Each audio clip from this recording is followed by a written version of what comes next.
So in this case, number 4, it says imagine you had a puppy, you throw the ball, he chases after it, and you say, good job, you rub. Which is the stimulus? The stimulus is what? Puppy chasing the ball. I like who said the rubbing the dog's belly? It could be, depends how you look at it. In this problem set, because of the way they phrased the question, it's opposite of what you were thinking. But you're right, it could be that. All right?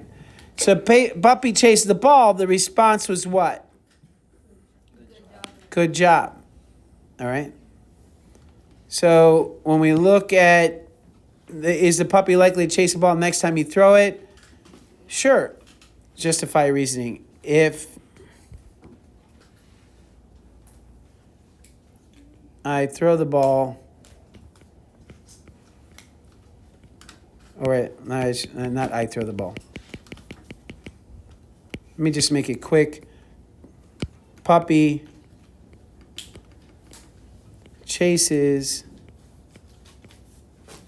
leads to good job leads to more chasing. Right? So the fact that he chased it was a stimulus, the response was good job, that led to more chasing. Positive. The stimulus was puppy chasing. The response was more chasing. So you said positive result.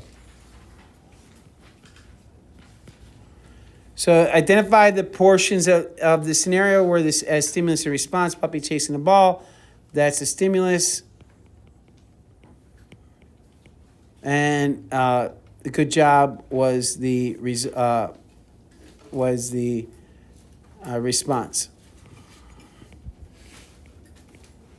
The response will get the puppy chasing the ball more. That's what puppies do. Is the scenario positive or negative? It is positive.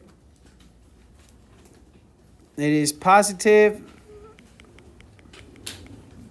because the response will increase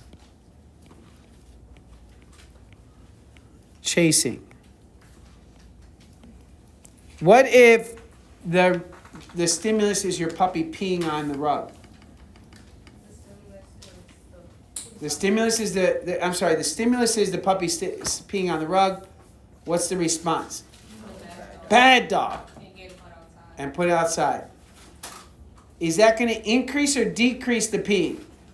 Decrease. So is that negative or positive? See the difference? All right. Later in the day, the puppy urinates on the couch. You said no, bad dog. You put the puppy outside. Is the puppy likely to urinate on the couch again? No. Because the response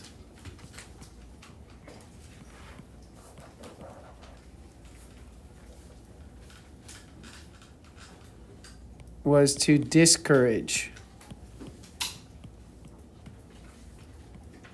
the stimulus. Identify the portions of the scenario of the stimulus and response. Puppy urinating on the couch is the stimulus. The no bad dog is the response. Everybody agree with that? Am I getting it all right? Yeah. All right. Is the scenario example positive or negative feedback? You tell me. Is this positive or negative? Negative. This puppy example is negative.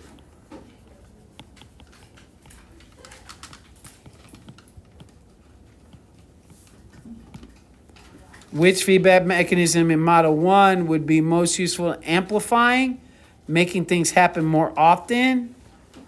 Which do you think? The positive feedback is correct. Positive feedback makes things happen more. Negative feedback makes something happen less, whatever that means. Which feedback mechanism model 1 is most useful for stopping the condition? Negative. If you have high blood glucose, you want the negative if you want to stop it from being high. All right? So when we're looking at this part, it looks confusing, but it's just basically the same thing, guys. Same thing. Don't be surprised if you come in for the makeup quiz and you see this on the quiz. So hypothalamus, it says here that the hypothalamus senses the temperature. The hypothalamus is part of the brain. Hypo means under. Thalamus is another part of your body. So hypo means under the thalamus. It's anatomy. So in both cases, you're talking about the hypothalamus. And it's sensing, just like the pancreas did in the previous example. The pancreas sensed your blood. This is sensing your temperature. You have all kinds of sensory parts in your body that don't necessarily report to your brain. They do stuff without talking to your brain. They do it to control keep you at a set under normal conditions. So if your hypothalamus says, "Man, our body temperature is too low," it's pretty much saying you're cold, right? The body temperature is too low. It sends a signal. And it doesn't say what signal, but it sends a signal to your blood vessels. What's it going to do to your blood vessels if you're too cold?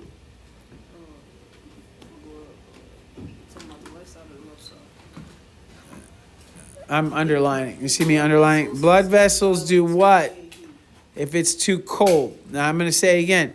Blood temperature is too low. That means cold. It means cold. The time is, you're running because you're getting it past, I see. Blood vessels, what happened to the blood vessels in your body? What do they do if it's too cold? Blood vessels and skin. They constrict. They get smaller. That means you lose less heat, so you can stay warm. That also gives you goosebumps on your skin. The contraction of the blood vessels makes your hair stand up. You get little bumps, your little pores close up. And you do that to keep as much heat in as you can. Yes, question? Is the other person back? All right, you can go. So when you're cold, one of the first things that sends a signal. So this is what's sensing. What's the stimulus? Before I even go any further, what would the stimulus here be?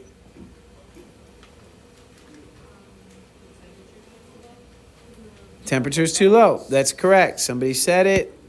The hesitation really concerns me.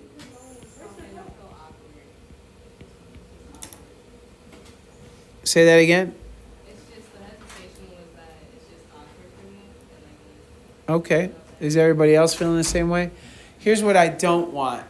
I don't want you to sit there quietly and ignore what's going on, kind of blank out. And then I tell you that this is me going over the answers. You had a whole day to do this on your own. At this point, I should be you should just be writing down the answers and checking what you already did. Is that not what happened? Are you all staring into space because you wasted time in class, because you didn't feel like you understood?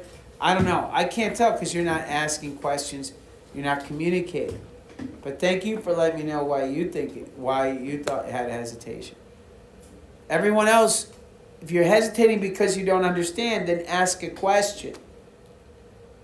Take notes. I don't see people writing. I'm talking. I'm writing the answers on the paper that's due. The final paper will be due on Monday. So, stimulus is cold. What's one response? Has two responses. One response is what? Blood vessels and skin constricted. So that's one. That's this, right? And it's reducing heat loss. So you get less lost heat. Okay, that's good. And what's the second response? So that makes heat. So you have less loss of heat. And here you're actually making heat. So two together really help you. So when you feel goosebumps and you're shivering, you're making heat. You're keeping yourself warm. That's because your brain did this. When you're shivering and you get goosebumps, and you feel your skin tightening up, that's your body, your hypothalamus, your brain telling your body, do this, man. We're getting too cold. Yeah. Yeah. I have a question, by the way. Yeah. Go ahead. So at home, I have a heated blanket and a fan. Is it okay if I use both at the same time? Yeah, it doesn't matter. So be careful electrocuting yourself. But yeah, whatever makes you feel comfortable. It's about getting comfortable. Or yeah, I be having my heated blanket under me, like over my bed. If it works for you, I personally am always afraid of heated blankets because laying on top of electrical wires always just makes me kind of, I don't know. I'm sure it's safe, but. All right, so you're making heat and you're decreasing heat loss. And remember, your normal body temperature, most of you should know, is around 36 to 38 degrees Celsius. It's like 96.5 degrees Fahrenheit, something like that, 98. All right? Everybody good with that so far? Is this confusing to anyone? All right. Was this positive or negative feedback? It gets cold, so you decrease heat loss and increase making heat. Someone said negative. Why? It's correct. You got it. That's absolutely right. Situation A in Model 2, let's call it Situation A in Model 2. Situation A. This A, is it positive or negative? It is negative. Why would I have assumed it was negative? Why is it something that I would think it's probably negative? What do we want to see if we were graphing the temperature where we have normal, what would that be? Would be 36 to 38 degrees. And we have a temperature that's too high and it's temperature that's too low. And then we have normal, then we put normal in green. What kind of feedback would I expect to see as the temperature gets too high? And we're going to make it come down. We want it to come down. And as it gets too cold, we want it to do what? Go back up. What does this look? Does it look like anything you've seen before? Have you seen this before? Yes, you have. Right? So we expect it. That's right. It looks like the same as your cardiac rhythm and anything else. You want it to keep going up and down, up and down. That's how we keep homeostasis. We want to stay around a normal temperature. You and I, all living creatures, have some kind of normal. We want to stay here. If we get too hot, we die. We get too cold, we die. We want to stay in the normal range. The only way we do that is with dynamic equilibrium.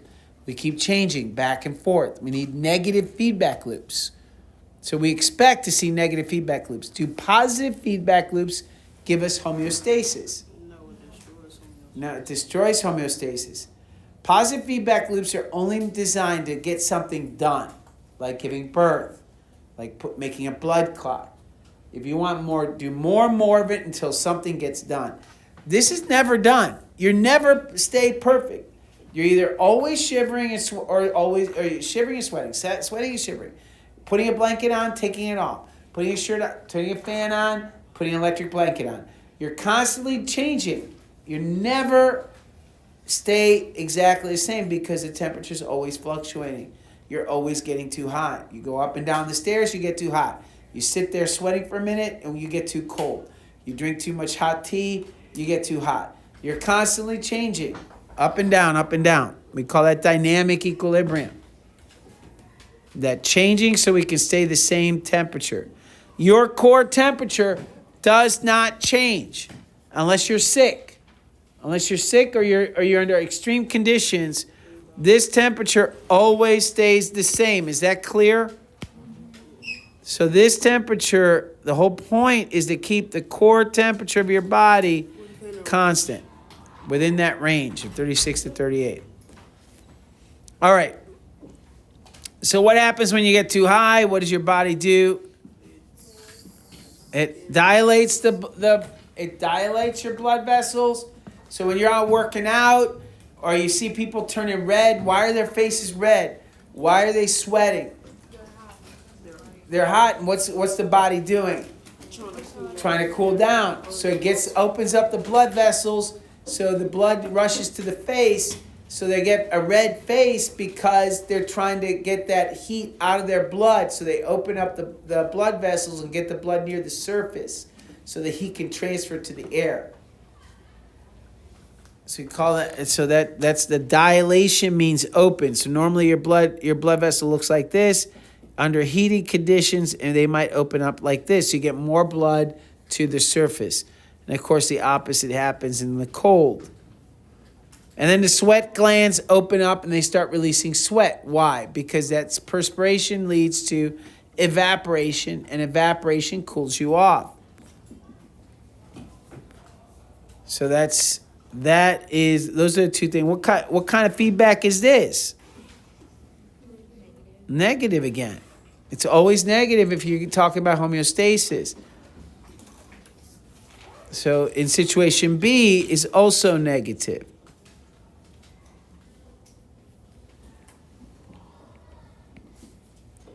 All right, based on what you see in the model, propose a definition for thermal regulation.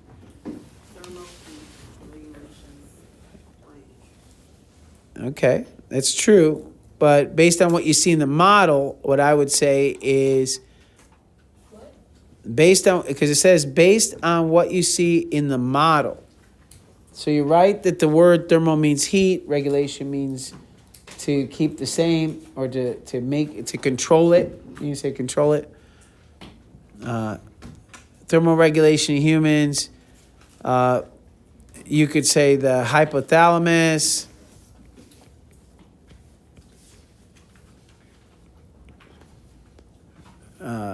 Let me zoom in. The hypothalamus senses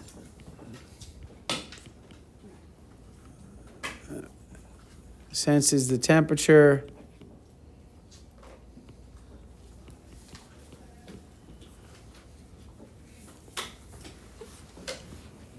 And uses two negative feedback loops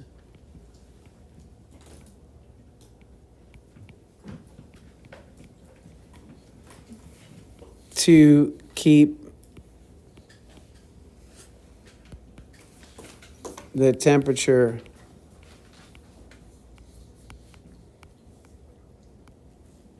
between 36 and 38 degrees Celsius. That's it. Using two feedback loops to keep homeostasis. That's the point. Keeping the temperature within that range. Keeping the temperature within that range. It requires the use of two negative feedback loops. If something gets too hot, your hypothalamus tells your body to sweat and to open up, dilate the blood vessels. If you get too cold, your hypothalamus tells your body to shiver and restrict the blood flow to those vesicles. This will be posted on YouTube this afternoon when I get home, and I will send it to you in Jupyter. In fact, I'll send you all the videos in Jupyter with little labels. May I go on? Not yet. All right, waiting a second. Still got 15 minutes. I think we can finish this page at least, if not the entire thing, depending on how quickly we write.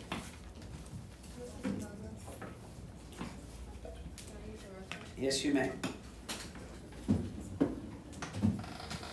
May I go on? Does anybody have any questions while we're waiting? Is there a confusing part here? Is there something that's like, wow, I'm not sure I understand. If I told you tomorrow on Monday morning for points, do you think I'm going to ask you something on Monday morning or Monday afternoon? Yeah, I probably am.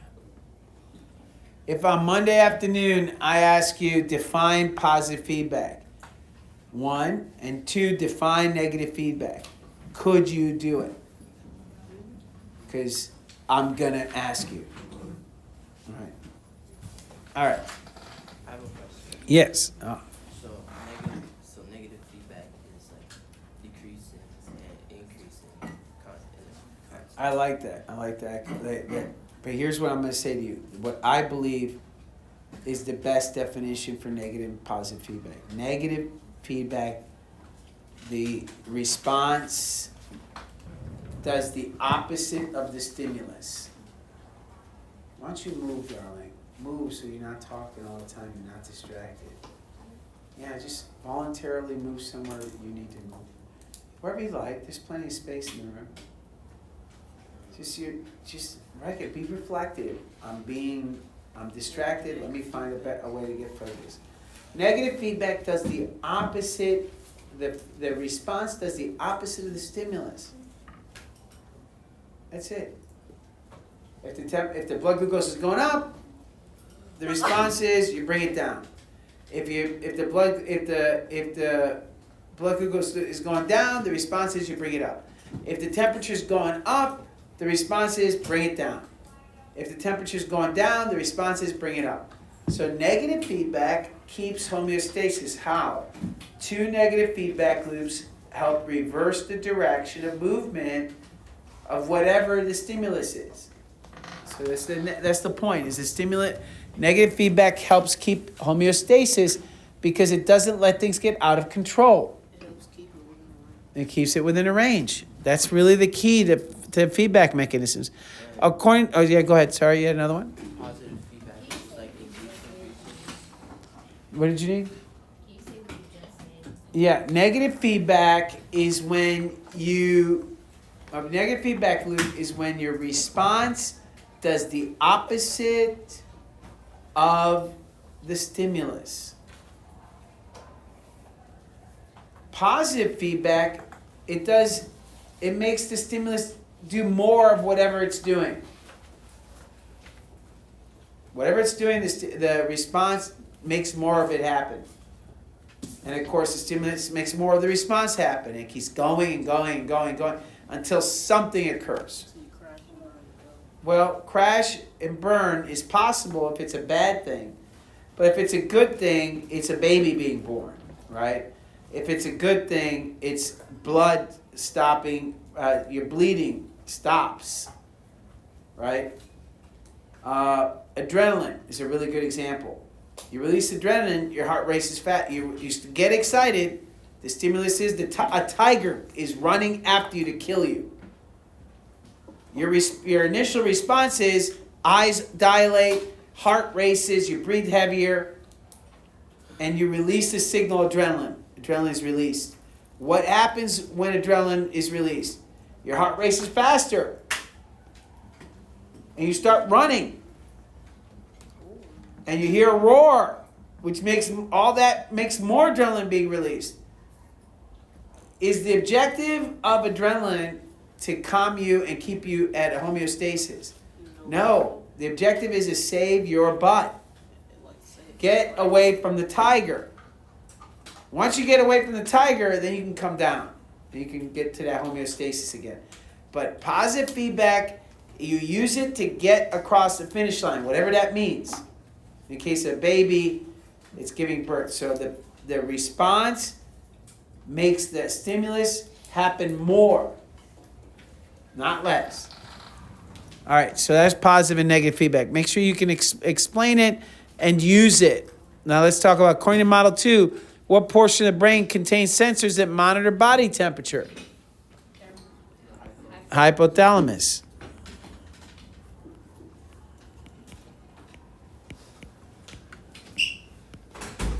According to Model 2, what are two mechanisms the body uses to cool itself?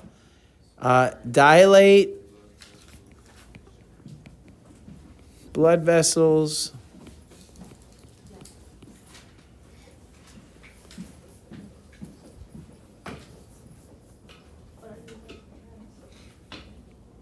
Oh, Mr. Mendoza, I ran into like Miss Perez and she asked for a pass, but the pass isn't up here. Well, you shouldn't be outside. You should. Had to go. Okay, but you can't go out without a pass. So that shouldn't happen. Why is my pass not up here? Who was the person before you who signed out? Rihanna. Rihanna? I asked her, she said she didn't know. So y'all went to the bathroom without passes all this time? People had to go. It's on the floor, Mendoza. It's on the floor Next to the trash. next to the trash. You cannot leave the room without a pass. If you gotta go, you gotta find the pass or tell me there's no pass there. You can't just leave. You will be called out by the principal. I guarantee you. What's going to happen is Miss President call me out and say, why is a kid out of the classroom without a pass? If that happens, when that happens, not if, when it happens, I'm coming for you. Hey, poop rolls downhill. I get yelled at, guess who gets yelled at? If I get yelled at, yeah, I get yelled at, duh. But then who gets yelled? What's the response? That's the stimulus. The stimulus is me getting yelled at. What's the response? You get yelled at. That's called a positive feedback. No, it's positive. We're all going to be yelling in a minute. It's all positive. All right, just joking. Just joking. Dilate blood vessels. Dilate the blood vessels. That's one. What's the other one? Shiver. Let's just put shiver. We know we can reference it up there. So we already numbered them 1 and 2. What are the two mechanisms the body uses to heat itself? Oh wait.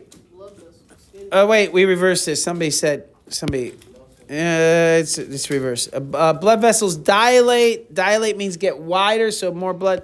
But to cool itself, you sweat. Should all known that.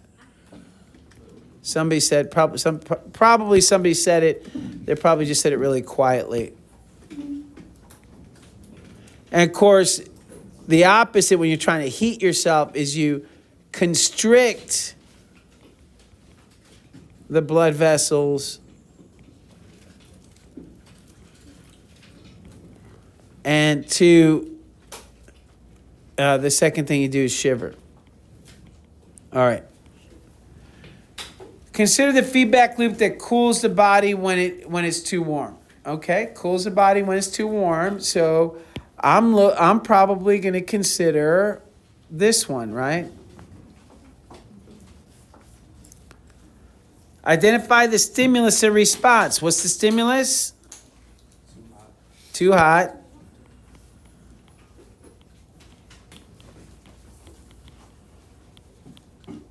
And then what's the response?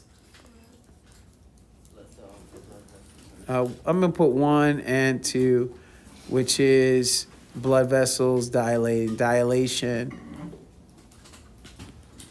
and sweat. And what does that do? That leads to cooling. Let me put it a different way. Lowering temperature. All right? Is feedback positive or negative? It's negative. Why? Because it's opposite. If the temperature is going up here, the temperature is coming down here. One goes up, the other comes down. They're opposite. It's negative. That's it. Keep it simple. Are we all good? Does that make sense? So I can promise you, those of you that decide to do the quiz on Thursday, redo the quiz, you're going to see this situation happening. I'll ask you about one of the two feedback loops here. Oops. Says consider feedback loop that heats up. Stimulus is what? Too cold. Oh, is it time to go? I got time, so let me give you the answers. Too cold, and too cold is the stimulus.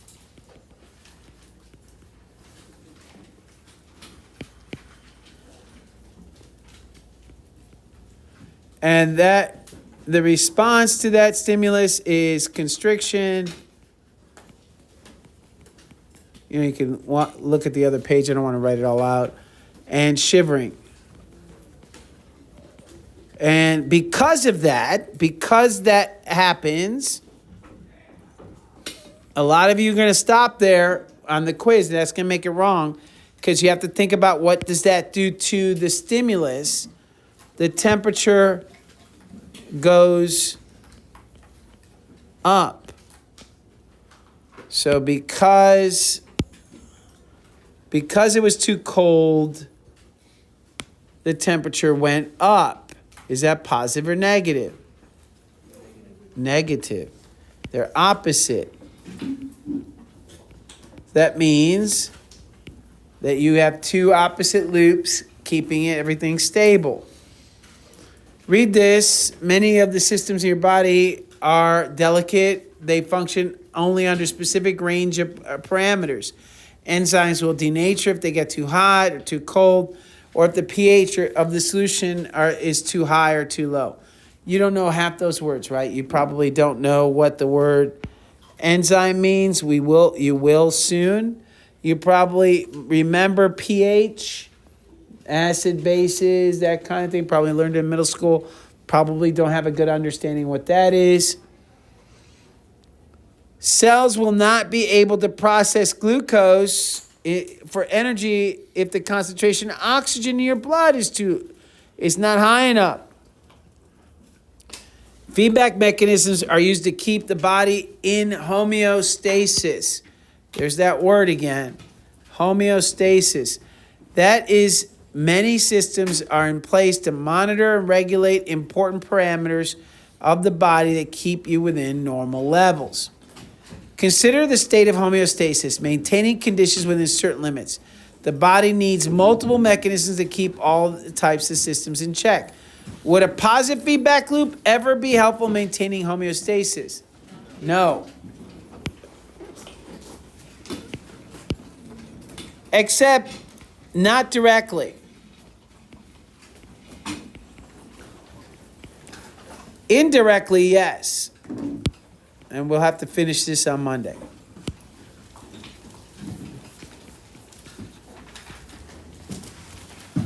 All right, so the short answer is no, not directly.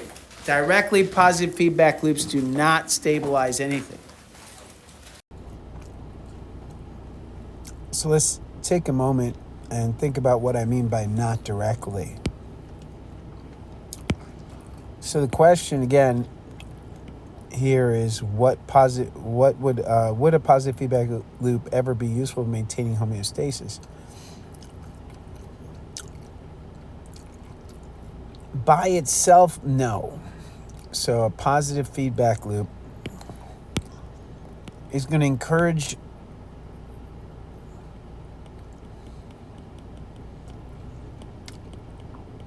and let's remember that when we say positive, we do not mean it does not mean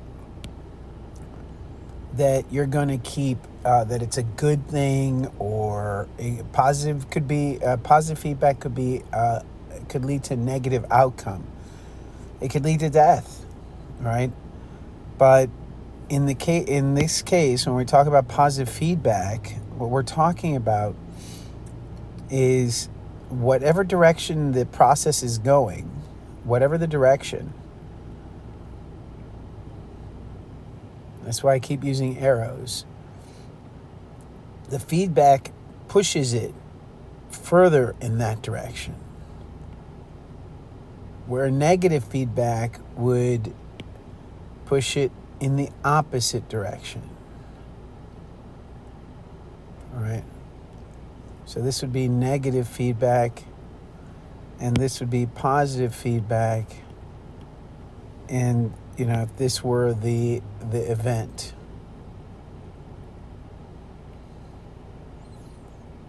So when we're looking at positive feedback is going to speed it up, make it more intense. It's going to make it go further in that direction, less time. Whatever it is that it's going to do, it's going to make it move in that direction in a stronger or faster way. Where negative feedback moves it in the opposite direction. Where negative feedback moves in the opposite direction. All right? So just remember that that's what that means. So, and also remember what does it mean to be in homeostasis? Homeostasis means you want to keep it within some kind of normal. So you have some kind of normal, meaning average, right? The word normal can be abused. There's going to be an area that's just too high and another that's too low. If it goes too low or too high, it could cause problems or even death. So if whatever it is, it could be temperature, it can be pain, it can be all kinds of things. If it goes too high, we want to bring it back down, and if it goes too low, we want to bring it back up. So when we think about homeostasis, so when we talk about homeostasis, we talk about this idea that we're able to keep any kind of factor, that blood pressure, blood glucose, whatever, pain, blood glucose. I'm going to put just BG. Blood pressure, I'm just going to put BP. Salt concentrate, all kinds of, in the case of blood or some kind of physiological response, we want to keep it within this normal range between too high and too low. That's what we consider good. When you go get doctors' tests, that's what they're looking for. They're looking for these signs to be within some kind of normal. These factors would be some kind of normal, meaning average. If it goes too low, we know that's going to cause you problems, and if it goes too high, it's going to cause you problems. So we want it to stay somewhere within there. So negative feedback really helps, because if it's going too high, the negative feedback will bring it back down, and if it goes too low, negative feedback will bring it back up. So whatever's going on with the trend of that particular change, the negative feedback will reverse it. But positive feedback, it just encourages it to go further in that direction. And so if it were going down, it would just keep it going down. If it were going up, it would keep it moving upwards. And that is not stabilizing. That is not stabilizing feedback. Positive feedback by different systems are used to deal with emergencies, to deal with acute issues, things that would allow something to be encouraged in order to get an outcome completed. And you'll see, the idea of contractions and oxytocin in a minute, which we just looked at earlier on the quiz, right? So you have oxytocin and contractions.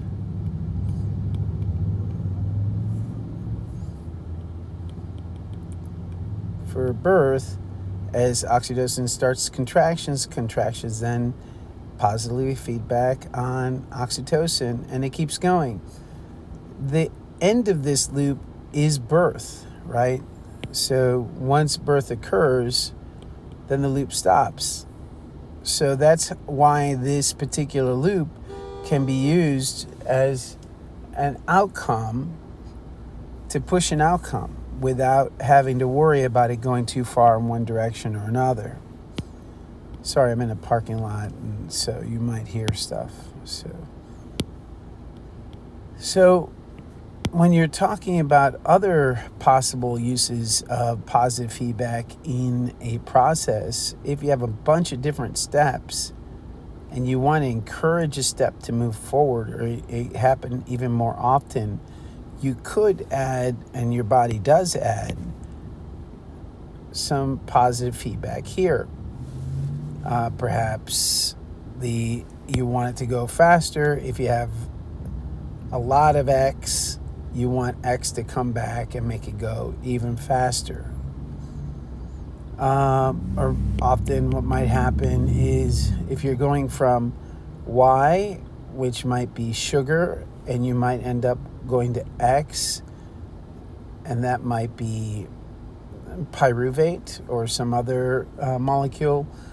The more sugar you have, the faster it goes, and the sugar could actually bind to an enzyme and make it go faster. This is just a made-up example, but there's a bunch of different examples where the actual outcome, the product of a reaction, or the reactant of one of the reactions can actually make the reaction go even faster by doing binding to different parts of the steps of the chemical reaction.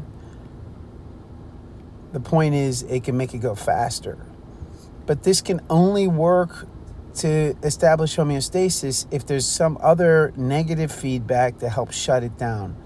You cannot allow positive feedback to happen unchecked. There has to be something stopping or in the ultimately ending the positive feedback, or what will happen is it'll get out of control very quickly and the system's out of homeostasis. So homeostasis requires negative feedback. It does not require positive feedback. Normally, positive feedback speeds up a process in a direction. It can be used indirectly to impact positive feedback. Homeostasis, for instance, the birth of a baby helps stabilize the mother and the child. It does allow homeostasis to continue, but not directly impacting homeostasis. Would a single negative feedback loop ever be helpful in maintaining homeostasis? I hope you understand that that's not possible, right? So take a look at blood sugar, take a look at any factor. If you have something that brings it down if it goes too high, that's great. So it'll never go too high, but then it can go too low. If you have something that reverses it if it gets too low, that's fantastic. So it'll never get too low, but then it can get too high. So you need two sides, two loops working in together to keep homeostasis.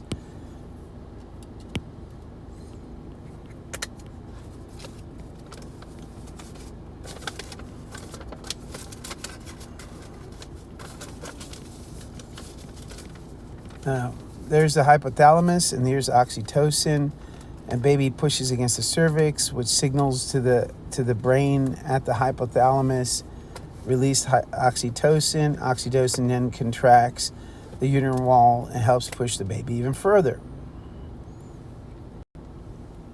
According to Model 3, what is the stimulus and the response during childbirth? It was right out of the quiz, right? Oxytocin.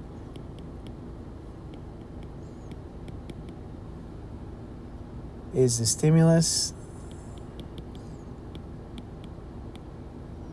and the response is contractions. And of course the contractions. Now here's something that's interesting that happened during the quiz. People were putting contractions were the stimulus, and oxytocin was the response. Well, it is a loop, right? So oxytocin leads to contractions, and then contractions lead to oxytocin. So realistically, it is a loop. So in the problem you were given on the quiz, oxytocin was first, and then came contractions. So oxytocin was the first stimulus. But as the loop continues, the contractions end up being stimulus and oxytocin, the response. So it was not an unreasonable answer, and I really appreciate that people thought about the idea that contractions did stimulate oxytocin release. But remember, when you're reading a question on a quiz, you're looking at where does it start? Well, you have to frame the question not just based on what you know, but also what you're reading in the question, and you have to answer in the context of the question. So oxytocin was the stimulus and contractions were the response. The hormone released by the hypothalamus increases the intensity of the contractions. That's oxytocin. What hormone?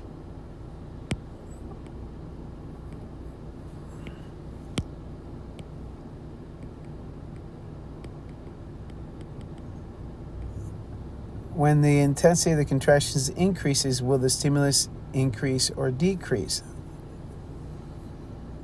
It will increase, right? So the stimulus, oxytocin stimulus increases when the contractions increase. That's what makes it all positive, right? But not just because it increases. If the opposite were true, were decreasing, it would also be a positive feedback loop. I just want to point that out because we often use increase as being positive feedback, but it's not. It's increasing in the direction of movement, right? So in this case, oxytocin increases contractions, increasing contractions increase oxytocin. Everything is truly positive.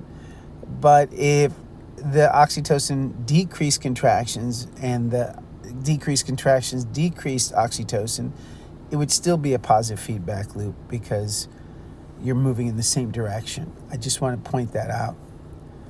The childbirth is an example of positive or negative feedback system. It's a positive feedback.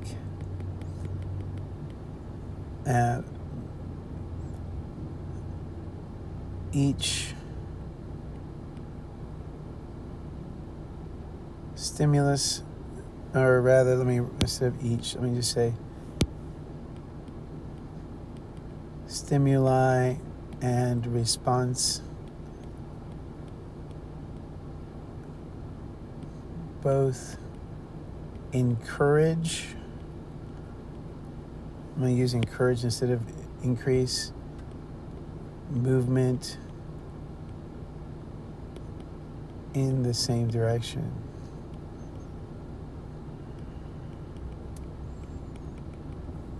All right. What will stop the stimulus and thus stop the childbirth feedback loop? Birth. There's no more to contract. No more pushing on the cervix.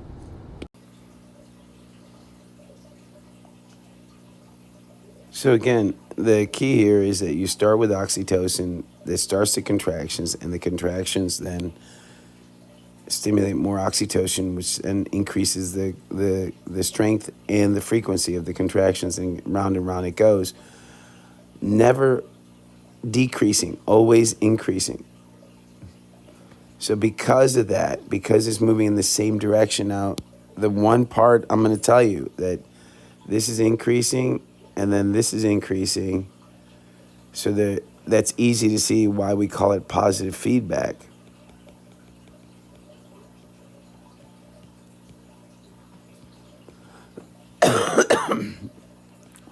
But when we're talking about this idea of positive feedback, is when it's in the same direction, we call it positive feedback. When they're in opposite directions, we call it negative feedback. It's the only thing about this activity that I think I think it's good that we have something to discuss, but it can be somewhat confusing.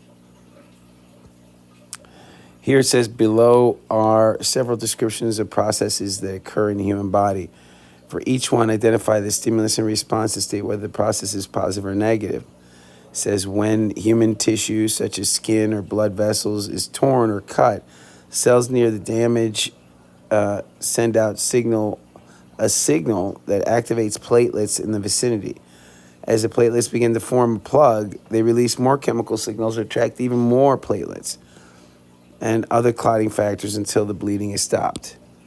So again, you have a signal, right? And that they don't tell you what the signal is, but the signal comes in.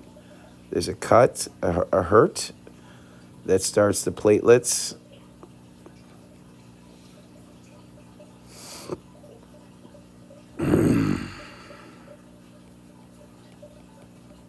And then the platelets attract even more platelets. So you have positive feedback again.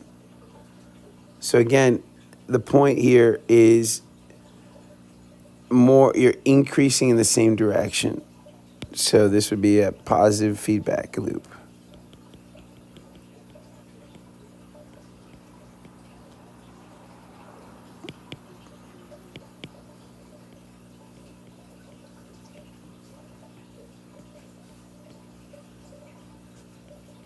But you could have a loop that has the signal starts something that lessens it, and then it keeps lessening it.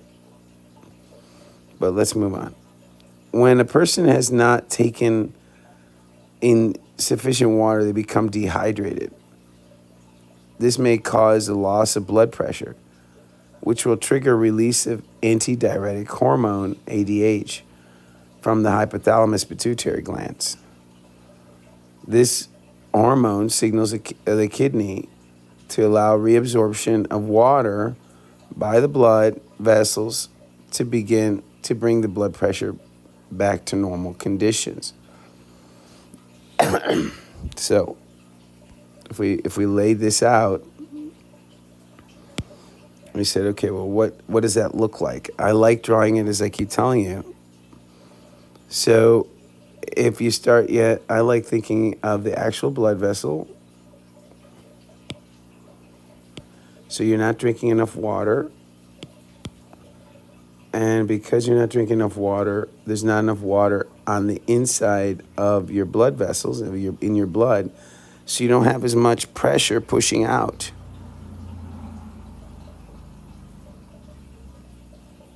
Think of a hose, right? And think of increasing the water, opening the valve of a hose. The more pressure of water in that hose, the more pressure you have in the hose, the further that water flows, right? So that's the same situation you have here, where if you're not drinking enough water, your blood pressure starts to go low. So blood pressure is going low because what was it? Your blood pressure went low because you were dehydrated. You had a long, hot day, a basketball playing or whatever, and you didn't drink enough water. But whatever the reason, your blood pressure is low. So the first thing your body does, and one of the first things it does, is it releases, because of that, it releases a signal called ADH. This is a signal. It is a response. It is one of the responses, but the response that has to do with the stimulus. So this is the stimulus, the decrease in blood pressure. Because of the ADH signal, the blood pressure goes. The blood pressure goes up.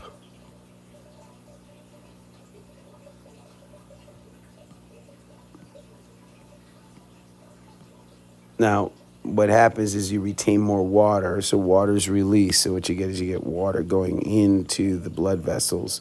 And because water is going into the blood vessels, that increases blood pressure. So 88. There's kind of maybe I should just go ahead and just say that there's another step in between. Sometimes there's multiple steps, guys. There's nothing we can do about that. That's the way life is. So what that ADH does, the signal does, is it increases water going into the blood vessels,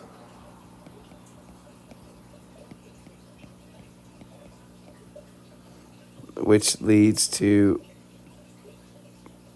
an increase in blood pressure.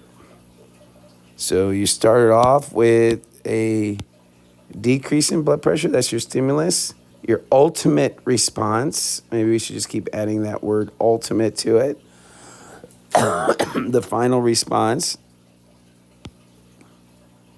is an increase in blood pressure. Now those are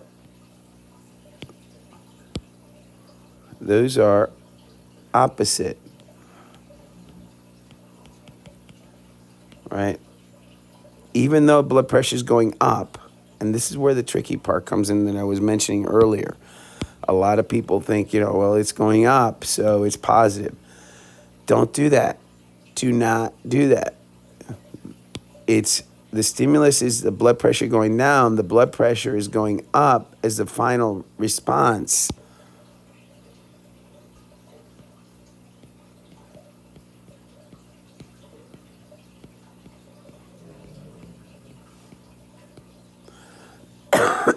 The final response is blood pressure goes up. So you're always looking to see what the relationship is. What is the response's impact on the stimulus? The stimulus was the blood pressure going down, so blood pressure going up is opposite. So it's negative.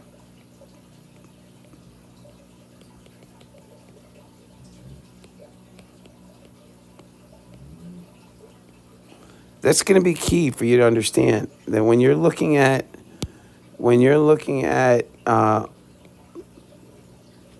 positive and negative feedback loops, it's whether the stimulus is increasing in that direction or is the stimulus decreasing in that direction. So in this case, it's a negative feedback because they're opposite. They're not increasing in the same direction. Your blood pressure is not continuing to go down.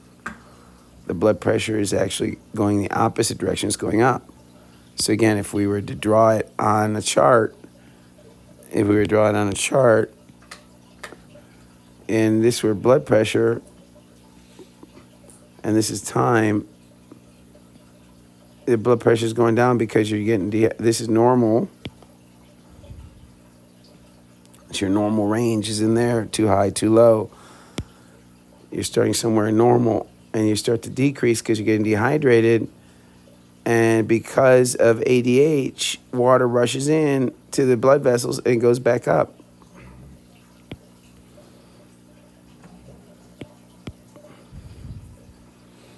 So right here, ADH is released. Let me do it in a different color. ADH is released and water is going into the blood vessels. Now, what's interesting, this is kind of an aside in what you've seen in the previous problems, is the water would keep going up, right? If ADH didn't stop, water would keep going up. What do you think is going to happen? This is not part of the question set, but what do you think is going to happen here to keep it within, so the blood pressure doesn't get too high? Because if water keeps rushing in, then your blood pressure will get too high. You have high blood pressure, and that's bad. So how do we get it to come back down? We'd have another negative feedback loop. There'd be another negative feedback loop. Another signal, another response, another impact on water.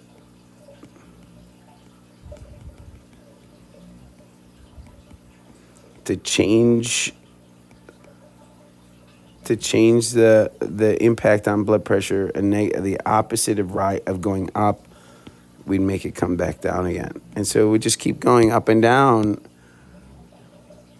to keep it within normal. Dynamic equilibrium. All right. When a person is not All right, so we did that. So B is completed. It is, in fact, the negative feedback loop.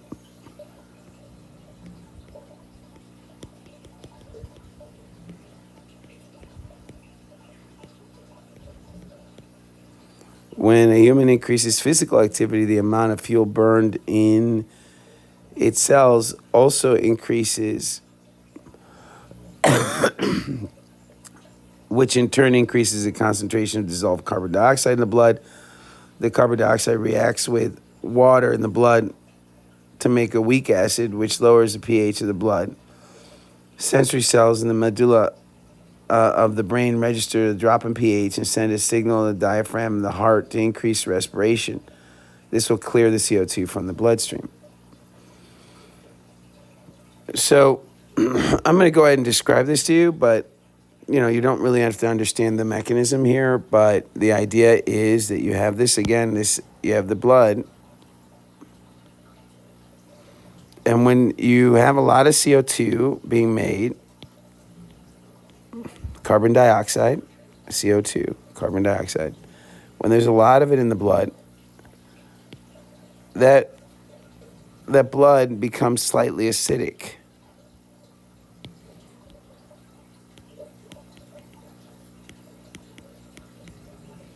That means a slightly low pH. I know a lot of you, based on what you've told me, you've heard of pH before. Low pH means acidic, slightly acidic. When your receptors in your body sense that, it sends a signal. So that low pH sends a signal to two places. It's a hormone signal. Well, let me rephrase it. It's a signal. It might be, let's just leave it as a signal. The signal goes to two places, goes to the heart and goes to the lungs.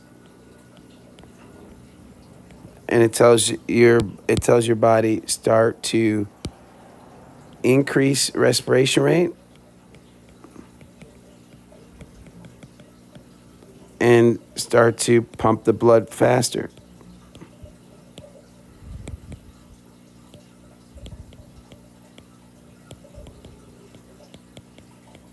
So whatever you've worked out and you felt yourself breathing heavier and your heart going a little faster, that's normal. You'd expect that because your body is producing more CO2 and your blood's becoming a little acidic and it's telling your lungs and your heart to move to exchange gases a little faster. Well, what that does, I'm just going to draw two little boxes for your lungs connected by two tubes.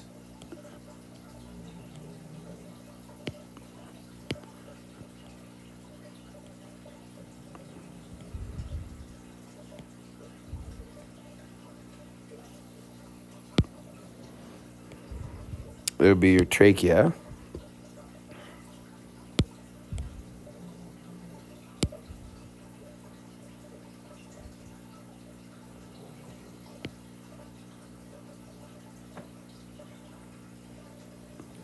So what happens is that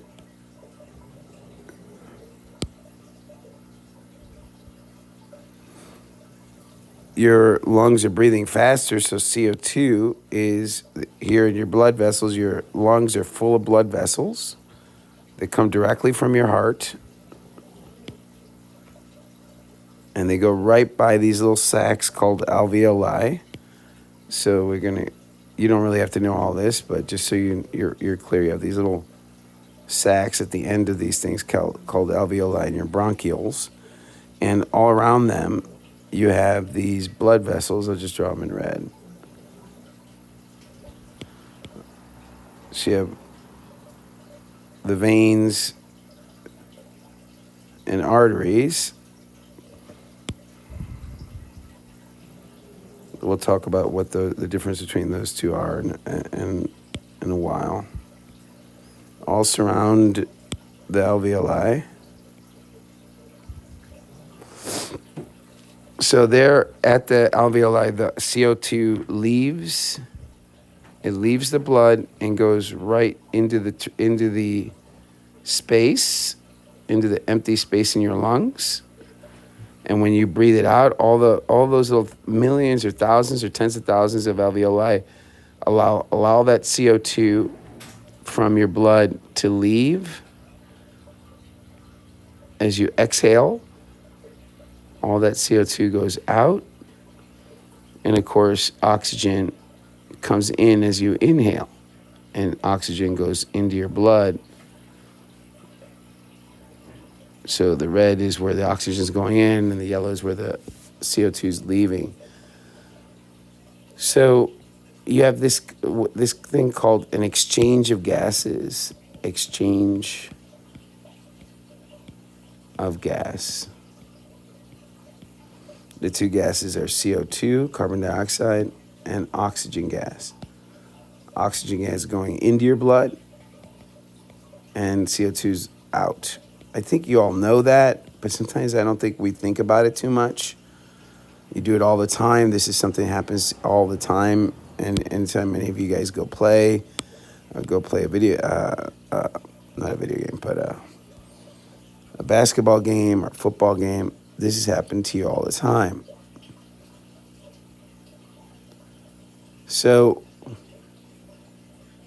as the CO2 leaves ultimately, you don't need to know all that to answer the problem. What you need to know is that the increased CO2 in the blood, because you're burning more sugar, because you're doing more exercise, increased CO2 has a response. The response is an acidic blood, slightly acidic, but regardless, which leads to a signal, which leads to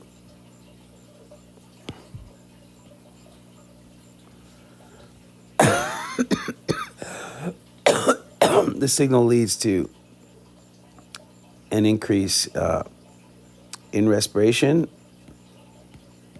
an increase in heart rate, which leads to less CO2,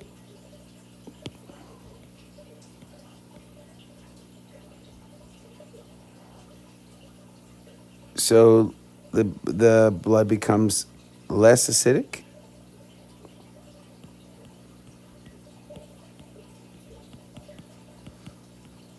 So the stimulus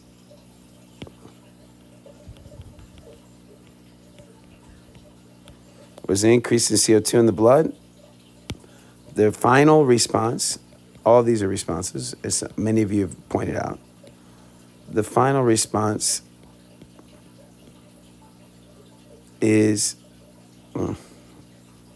maybe neater, since I know it.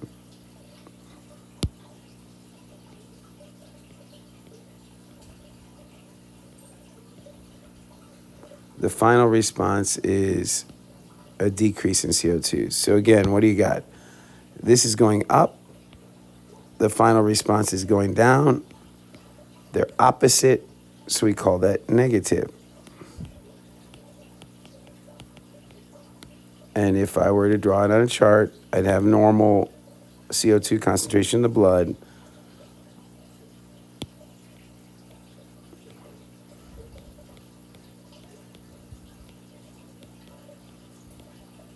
And if it were going up, this response, this increased heart rate, and because of the signaling mechanism, the increased heart rate and increased breathing would bring it back down again. Again, we don't want it to go too low. If it goes too low, we call it hyperventilation. You've seen people start to they could even pass out. So it does become a problem. So you can't go too low. But the bottom line is, what you want this to, in order to get this dynamic equilibrium, you need to get this to come back up again. So what we do is you have another negative feedback loop that signals the respiration and the heart rate to slow down. As you know, when you're done exercising, your CO2 level starts to balance out, your heart rate starts to calm down, and your breathing starts to get back to normal under normal circumstances. So again, this is a negative feedback loop.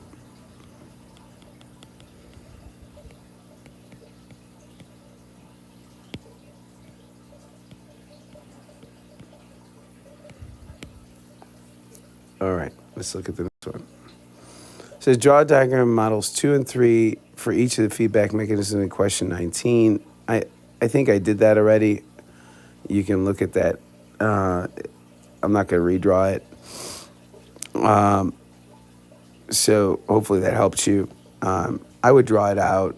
I don't know. Sometimes I feel like it's difficult for you guys to understand the idea of blood flow, but it's still a good idea to be exposed to the concept. I feel like when you answer questions in class and when you ask me questions, there seems to be some vague understanding of where blood goes and what it does.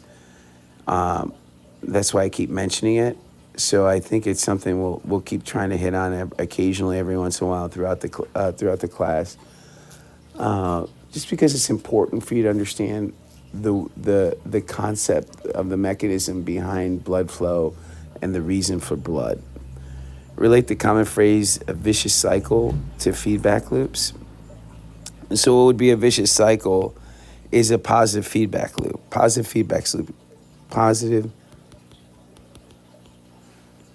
feedback loops.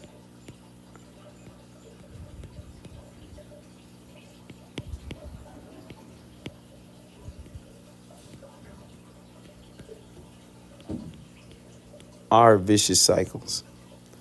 And what do they mean by that is that as you increase its feedback, the feedback that you get, the response is an increase, which leads to more of an increase. And in some circumstances, that helps. Or by the way, again, the opposite could be true. The decrease leads to a decrease. Right? So these can be very useful if you're trying to get to an endpoint. The examples we've seen in this activity is birth. Your objective in with oxytocin and contractions to get to birth. It's a vicious cycle. Vicious is a good word to use in birth. That means very painful. It's very intense. So birth is an intense experience, but the point is that it's a final outcome that is necessary. The same with blood clotting. You want your blood to clot so you don't bleed to death. The objective is to stop the bleeding. But then you don't want the blood clotting to keep going. You don't want it to keep, at some point, once the bleeding stopped, you want the platelets to stop forming the blood clot. If you're starting to get blood clots everywhere, then you have some really negative outcomes. So with birth, you give final birth to the baby and it's done. The contractions stop. With blood clots, you stop the bleeding and the platelets stop sticking to one another. They stop signaling each other. That's great. But sometimes you get in these positive feedback loops where it gets out of control. And a really great example of those would be like immune responses.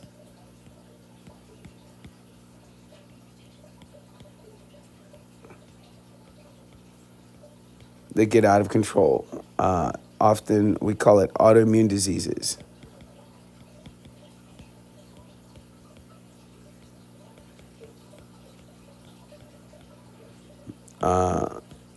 Allergies. You have a normal response to an invader to your body. That is, you release cytokines, you release histamines, and white blood cells respond and destroy any invader. Anything that's foreign to your body responds to get rid of it. I mean, I think that makes sense to everybody. And think of Osmosis Jones, right? The whole job is, and I know it's a cartoon, but it's a great little cartoon. Think of the idea, the response is to destroy the invader. And that invader can be a bacteria, which is alive, or it could be a virus, which is not alive. But it could be your body, it could be a poison. Your body might react to something that might be poisonous to it. And unfortunately, sometimes your body learns to react to things that are not poisonous, like, for instance, peanut allergies. Shellfish allergies. And what happens is that people start to react to these things, but the feedback loop, there's no negative feedback loop stopping the reaction. So the reaction gets out of control, and you swell up to the point where you start to choke, you start to lose normal function of your body. So these are vicious feedback loops. So those are just some examples. They would be positive. The only way to get it to stop would be a negative feedback. Negative feedback is what stops these vicious cycles from occurring. So one other misconception people have is when they use the word negative as meaning bad and positive meaning good. Don't think of it that way. Positive just means it increases the rate in the direction that it's going. Negative means it slows it down, slows down the rate, slows down the path in which the process is going. Usually does the opposite of whatever the initial stimulus was. Choose one of the following mechanisms found in nature: terrestrial plants and their water supply, hormones, epinephrine, norepinephrine, response to stress, hormones and ovulation, lactation in mammals. Research the mechanism and determine the stimulus and response diagram, the feedback loops. I'm not going to have you do that. I think we'll do that as we go on, as we talk more about hormones, as we talk about terrestrial plants. I'll point those feedback loops out. I'm not going to have you do that. This is an adapted form from an AP biology class. I thought it was really a really good activity, so I really wanted you to do it. But number 22 is a little bit beyond the scope right now. I think we will definitely do these topics as we move along. We will look at epinephrine and norepinephrine. We'll look at hormones at ovulation. We'll look at lactation in mammals, and we'll look at feedback mechanisms in terrestrial plants and their water supply. Not as in depth as AP biology, but I think you'll see that there are some definite feedback loops found there as well. And you'll find feedback loops everywhere, right? It's not something that's just found in these examples. They're everywhere in nature, from the grand scale of the whole planet to the microscopic scale of cells and their organelles. The feedback loops are constantly regulating, keeping everything in balance in what's called dynamic equilibrium. That is the universe we live in.